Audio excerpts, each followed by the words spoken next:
भारत के सांस्कृतिक इतिहास की मुख्य प्रवृत्तियों के अंतर्गत आज हम संस्कृति का अर्थ एवं भारतीय संस्कृति के प्रधान तत्व एवं विशेषताओं के बारे में पढ़ेंगे। तो पहले हम संस्कृति का अर्थ देखते हैं। संस्कृति शब्द सम उपसर्ग पूर्वक क्रय धातु से निष्पन्न होता है। यह परिष्कृत अथवा परिमार्जित करने के भाव का सूचक है। संस्कृत शब्द के समान संस्कृति शब्द में भी परिमार्जन अथवा परिष्कार के अतिरिक्त शिष्टता एवं सौजन्य आदि अर्थों का भी अंतर्भाव हो जाता है। संस्कृति शब्द मनुष्य की सहज प्रवृत्तियों, नैसर्गिक शक्तियों तथा उनके परिष्कार का द्योतक है। संस्कृति मनुष्य के भूत, वर्तमान तथा भावी जीवन का अपने में पूर्ण विकसित रूप है। विचार और कर्म के क्षेत्र में जो राष्ट्र का सृजन है वही उसकी संस्कृति है। जैसे टोयलर के अनुसार संस्कृति वह जटिल पूर्णता है जिसमें ज्ञान, विश्वास, कलाएं, नैतिक आचरण, कानून, प्रथा तथा कोई भी अन्य क्षमताएं व आदतें आती हैं जिन्हें मनुष्य समाज का एक सदस्य होने के नाते अर्जित करता है। ऐसे ही एक अन्य विद्वान ने संस्कृत की परिभाषा देते हुए कहा है कि संस्कृति ज्ञान, व्यवहार, विश्वास की उन आदर्श पद्धतियों को तथा ज्ञान व व्यवहार से उत्पन्न हुए साधनों की व्यवस्था को, जो कि समय के साथ परिवर्तित होती है, कहते हैं, जो सामाजिक रूप से एक पीढ़ी से दूसरी पीढ़ी को दी जा सकती है। अतः हम कह सकते हैं कि जो संस्कृति है वो मानव द्वारा प्रकृति पर प्राप्त विजय की एक क्रमबद्ध रोचक कहानी है। मनुष्य ने जो धर्म का विकास किया, दर्शन शास्त्र के रूप में जो चिंतन किया, साहित्य, संगीत और कला का जो सृजन किया, सामूहिक जीवन को सुखी बनाने के लिए, हितकर बनाने के लिए जिन प्रथाओं एवं संस्थाओं को विकसित किया, उन सभी का समावेश हम संस्कृति में कर सकते हैं।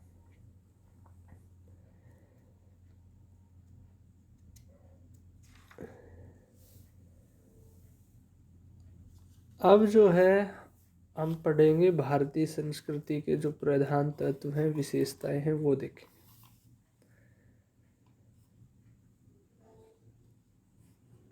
तो भारतीय संस्कृति के अगर मूलभूत ढांचे का विवेचन करने के लिए उसकी विशेषताओं का विवेचन करना जरूरी है, समीचीन होगा।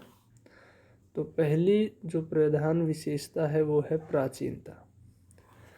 भारतीय संस्कृति विश्व की प्राचीनतम संस्कृतियों में मानी जाती है। इसका दीर्घकालीन स्थायित्व आज भी देखा जा सकता है। प्राचीन विश्व की अनेक सभ्यताएं इस समय नष्ट हो चुकी है। मिस्र, एसीरिया, बेबीलोनिया, क्रीट, यूनानी आदि संस्कृतियां उच्च स्तरों को प्राप्त कर कालांतर में समाप्त हो गई। परंतु भारत की जो प्राचीन संस्कृति है वो हजारों वर्ष बीत जाने पर अब तक कायम है। भारत का धर्म अब भी वैदिक है। इस देश के पुरोहित व ब्राह्मण आज भी वेद मंत्रों द्वारा यज्ञ कुंड में आहुति देकर देवी देवताओं को तृप्त करते हैं। उपनिषदों और गीता ने ज्ञान की जो धारा प्रवाहित की थी वह आज भी निर्बाध रूप से इस देश में बह रही है। चाहे महात्मा बुद्ध और महावीर स्वामी ने जो अहिंसा और शांति का उपदेश दिया, वो भी आज इस देश में जीवित और जागृत है। यहाँ की स्त्रियों का आदर्श आज भी सीता, सावित्री और पार्वती है। यह सत्य है कि भारतीय संस्कृति कालांतर में अनेक मिलावटें आ गई, फिर भी मूल रूप से देखें तो आज भी भारतीय संस्कृति के जो अनेक अंग हैं वो भारत के लिए ही नहीं वरन विश्व के लिए भी मूल्यवान और आवश्यक बताए जाते हैं।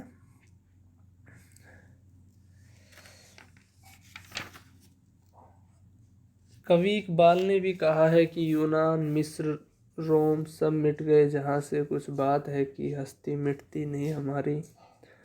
प्राचीन और मध्यकालीन आक्रांताओं के आगमन के बावजूद भारतीय संस्कृति के मूल तत्व नष्ट नहीं हो पाए।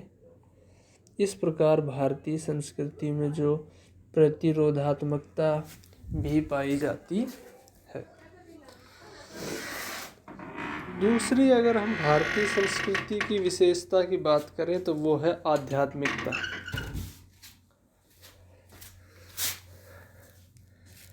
किसी भी देश की संस्कृति अपने को धर्म, दार्शनिक विचार, कविता, साहित्य और कला आदि के रूप में अभिव्यक्त करती है। भारतीय संस्कृति ने अपने को जिस रूप में अभिव्यक्त किया है वह है आध्यात्म की भावना। इसी विचारधारा के कारण देश में धार्मिक या सांप्रदायिक द्वेष बहुत नहीं हुआ। भारतीय धर्म ग्रंथों में मानव की आधी भौतिक प्रगति के साथ साथ उसकी आध्यात्मिक प्रगति पर भी बल दिया गया। मानव जीवन का सर्वोच्च लक्ष्य आध्यात्मिक पद्धतियों पर चलते हुए ब्रह्म का ज्ञान प्राप्त करना या अन्य साधनों से सांसारिक जीवन से मोक्ष प्राप्त करना माना गया है। आज भी अगर हम देखें तो भारतीयों का चरम लक्ष्य मोक्ष प्राप्ति है। अगला बिंदु है सहिष्णुता। विविध संप्रदायों के प्रति सहिष्णुता और सम्मान का भाव भारतीय संस्कृति का प्रधान अंग रहा है। सम्राट अशोक ने इस भाव को कितने सुंदर शब्दों में व्यक्त किया है कि लोग केवल अपने ही संप्रदाय का आदर और बिना कारण दूसरे संप्रदाय की निंदा न करें। जो व्यक्ति ऐसा करता है वह अपने संप्रदाय को भी क्षति पहुंचाता है और दूसरे संप्रदाय का भी अपकार करता है। लोग एक दूसरे के धर्म को ध्यान से सुने और उसकी सेवा करें, क्योंकि सभी संप्रदाय वाले बहुत से विद्वान कल्याण का कार्य करते हैं। ऋग्वेद में भी कहा गया है कि एक ही भगवान को ज्ञानी नाना रूप में वर्णन करते हैं। भगवान कृष्ण ने गीता में तो यहाँ तक कहा है कि अन्य देवताओं की श्रद्धा पूर्वक उपासना करने वाले भी मेरा ही भजन करते हैं। भारतीयों का यह विश्वास था कि भगवान एक अचिंत्य, अव्यक्त और सर्वशक्तिमान सत्ता है। विविध प्रकार की उपासनाएं उस तक पहुंचने के मार्ग है। जब लक्ष्य एक है तो मार्गों के बारे में झगड़ा क्यों किया जाए। तो जो ये ऊपर जो हमने जिन विचारों का बारे में उल्लेख किया है, ये धार्मिक विचारधारा का ही परिणाम है कि यहाँ सभी पंथ संप्रदाय प्रीतिपूर्वक रहते रहे हैं। इसी सहिष्णुता से आर्यों ने अपने से भिन्न अनार्यों और विधर्मियों की उपासना विधियाँ स्वीकार कर ली। भारतीयों ने विदेशों से धार्मिक अत्याचारों द्वारा पीड़ित होकर आने वाले पारसियों, यहूदियों और सीरियन ईसाइयों को भी यहाँ ने यहाँ उदारता पूर्वक शरण दी। इसी से जो है आर्य विविध आचार विचार और धार्मिक विश्वासों वाली भारत की विभिन्न जातियों में एकता उत्पन्न कर सके, और इसी सांप्रदायिक एकता का प्रतिपादन हमारे संविधान में भी हुआ है। अगली महत्वपूर्ण विशेषता है आनुकूल्यता। भारतीय संस्कृति में आनुकूल्यता प्राचीन युग से लेकर आज के युग तक पाई जाती है। आनुकूल्य का अभिप्राय है कि अपने को परिस्थितियों के अनुकूल बनाते रहना। भारतीय संस्कृति भी अपने जो है इसी गुण के कारण सभी विषम परिस्थितियों में जो है उपयुक्त परिवर्तन करते हुए जीवित रही। परिस्थितियाँ निरंतर परिवर्तित होती रही और हमारे धर्म समाज आचार विचार आदि में निरंतर परिवर्तन आता चला गया। किंतु यह परिवर्तन इतना सैन्य और सूक्ष्मता से हुआ कि हमें इसका बिल्कुल पता ही नहीं चला। वैदिक युग से वर्तमान युग तक हम काफ़ी बदल चुके हैं। जैसे उस समय हमारा धर्म यज्ञ प्रधान था, जबकि आज भक्ति प्रधान है। विभिन्न आक्रांताओं के भारत में प्रवेश करने से नवीन और चुनौतीपूर्ण परिस्थितियां उत्पन्न हुई। उसमें भी इसी अनुकूलता की प्रवृत्ति ने भारतीय संस्कृति को बचाए रखा।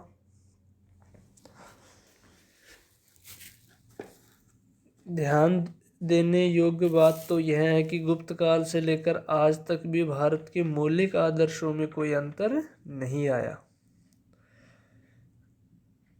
मुसलमानों और अंग्रेजों के शासनकाल में भी शिक्षित वर्ग द्वारा विजेताओं का रहन सहन और भाषा वेशभूषा अपना लेने पर भी भारत ने अपना जो परंपरागत धर्म और सामाजिक आदर्शों का परित्याग नहीं किया।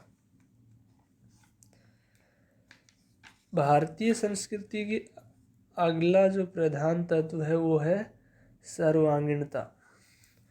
व्यक्ति का सर्वांगीण विकास भारतीय संस्कृति का आधारभूत विचार है। सर्वांगीण विकास का लक्ष्य ऐहिक और पारलौकिक दोनों प्रकार की उन्नति करना है। भारतीय संस्कृति में शारीरिक मानसिक और आध्यात्मिक तीनों प्रकार की शक्तियों के विकास पर समान बल दिया गया है।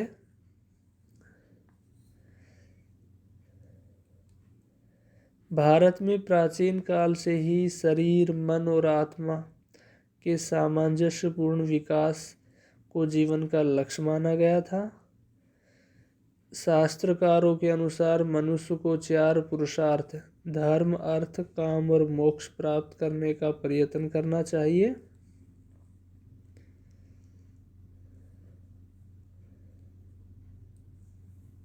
इनको प्राप्त करने के लिए आश्रम व्यवस्था की स्थापना की गई है।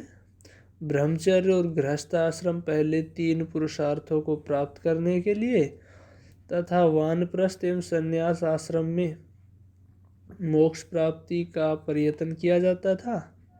तो इस प्रकार से हम कह सकते हैं कि भारतीय संस्कृति में आध्यात्मिक और भौतिक दोनों तत्वों पर समान रूप से बल दिया गया है।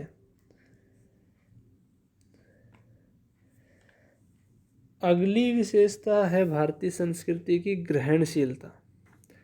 सहिष्णुता से भारतीय संस्कृति में ग्रहणशीलता की प्रवृत्ति उत्पन्न हुई। ग्रहणशीलता से अभिप्राय यह है कि भारत में जो नए तत्व आते गए, भारतीय उन्हें पचाकर अपना अंग बनाते रहे। ऊपरी दृष्टि से भारतीय संस्कृति सबसे अधिक निषेधात्मक और पृथक संस्कृति दिखाई पड़ती है, परंतु अनेकानेक प्रजातीय प्रलय समान आक्रमणों को झेलते हुए यदि इसमें ग्रहणशीलता नहीं होती तो अन्य संस्कृतियों की तरह यह भी विलुप्त हो गई होती। इस कारण जो है ग्रहणशीलता के कारण हमने यहाँ जो कुछ आया उसे हमने रख लिया और सहिष्णुता के कारण उसे नष्ट नहीं किया। सुसंस्कृत ईरान, यूनान, अरब और आधुनिक युग में पश्चिमी यूरोप के निवासी भारत में आए और न्यूनाधिक समय तक शासन करते रहे। उनमें से कुछ स्थायी रूप से भारत में बस गए। इनमें से अधिकांश का भारतीय जनसंख्या में पृथक अस्तित्व नहीं रहा। उन्होंने हमारी भाषा, धर्म, नीति, विधान अपना लिया। इसी प्रकार भारतीय संस्कृति ने भी अनेक विदेशी तत्वों को आत्मसात कर लिया। यही कारण है कि हमारे यहाँ जो है सभी प्रकार के धार्मिक विश्वास और रहन सहन के ढंग मिलते हैं। यहाँ सभी प्रकार की पूजा पद्धतियाँ यहाँ प्रचलित है। यहाँ सब पंथ यहाँ पाए जाते हैं। प्राचीन काल के वेद, कपिल और चारवाक से लेकर आधुनिक युग के द्वंद्वात्मक भौतिकवाद तक सभी विचारधाराएं और दर्शन यहाँ मिलते हैं। सभी प्रकार के जो है व्यक्तिक कानून यहाँ प्रचलित है।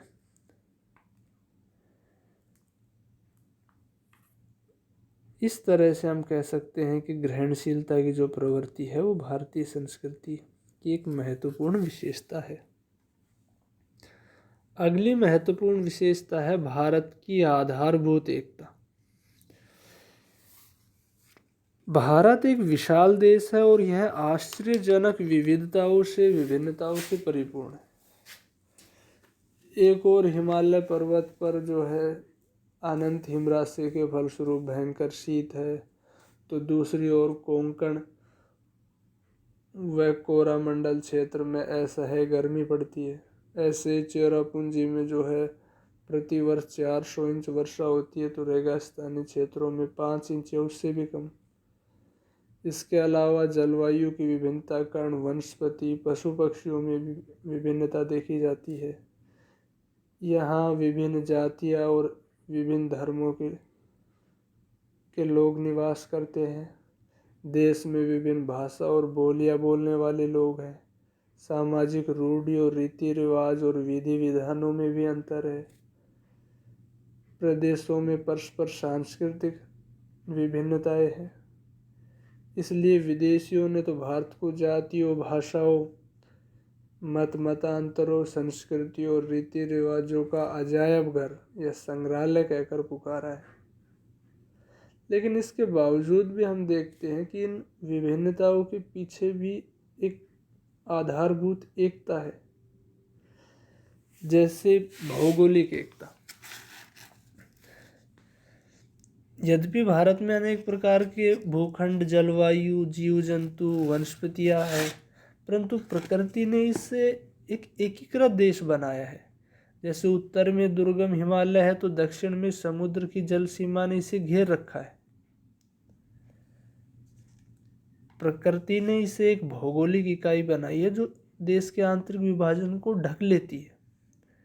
इसलिए जो भौगोलिक अनेक रूपता हमें दिखाई देती है, उसमें भी एक ऐसी मौलिक एकता है जो हिमालय से लेकर कन्याकुमारी तक भारतीय जीवन को एक सूत्र में बांध रखा है। इसी तरह से हम राजनीतिक एकता की बात करें तो यहाँ प्रारंभ से ही जो है मगध के चाहे अजातशत्रु हो या मौर्य, आंध्र और गुप्त सम्राटों ने राजनीतिक एकता की परंपराएं बनाए रखी। महत्वाकांक्षी नरेश अपने साम्राज्य का विस्तार करके जो है सार्वभौमिक प्रतिष्ठा के लिए राजसूय, अश्वमेध, वाजपेयी आदि यज्ञ भी करते थे। मुगलों के समय में भी एक सी शासन व्यवस्था, एक सी कानून, एक राजभाषा थी। आधुनिक युग में ब्रिटिश शासन के अंतर्गत यह राजनीतिक एकता अधिक दृढ़ हो गई। इस एकता और राष्ट्रीय भावना के आधार पर ही विभिन्न प्रांतों के निवासियों ने संगठित होकर देश के राष्ट्रीय आंदोलनों में सक्रिय भाग लिया। स्वतंत्रता प्राप्ति के बाद तो एक सी शासन व्यवस्था, कानून और संविधान के द्वारा यह राजनीतिक एकता और भी अधिक सुदृढ़ कर दी गई। इसी प्रकार हम सांस्कृतिक एकता देखते हैं। जैसे विभिन्न धर्मावलंबियों व जातियों के होने पर भी भारत की सांस्कृतिक एकता प्राचीन काल से रही है। यह संस्कृति वैदिक, बौद्ध, जैन, हिंदू, मुस्लिम और आधुनिक संस्कृतियों के सम्मिश्रण से बनी है। भारत के अनेक धार्मिक संप्रदायों के दार्शनिक और नैतिक सिद्धांतों में मूलभूत एकता है। जैसे ईश्वरवाद है, आत्मा का अमरत्व है, कर्म है, पुनर्जन्म है, मोक्ष, निर्वाण, भक्ति, योग, बोधिसत्व, तीर्थंकर आदि प्राय सभी धर्मों की निधि है। इसी प्रकार धार्मिक कर्मकांड और संस्कारों में भी कुछ समानता है। यम, नियम, शील, तप, सदाचार पर सभी संप्रदाय जोर देते हैं। ऋषि मुनि, संत, महात्माओं और महापुरुषों का सम्मान बिना किसी क्षेत्रीय भेदभाव के सर्वत्र होता है। सभी संप्रदायों के तीर्थ स्थान, पवित्र नदियाँ और पर्वत संपूर्ण भारत में फैले हुए हैं। तो यही सांस्कृतिक एकता और अखंडता का सबल प्रमाण है। भारत के लगभग सभी संप्रदायों ने प्राचीन काल से ही संस्कृत भाषा को अपनाया था। भारतीय साहित्य और कला का उद्गम सभी प्रांतों में एक ही रहा है। इसलिए हम कह सकते हैं कि भारतीय जीवन की जो ऊपर से दिखाई देने वाली विविधता भारतीय संस्कृति की मौलिक एकता है, संस्कृति की समृद्धि की सूचक है। विस्तार में महान और रीति रिवाजों में विभिन्नता होते हुए भी भारत में एक मौलिक एकता रही है।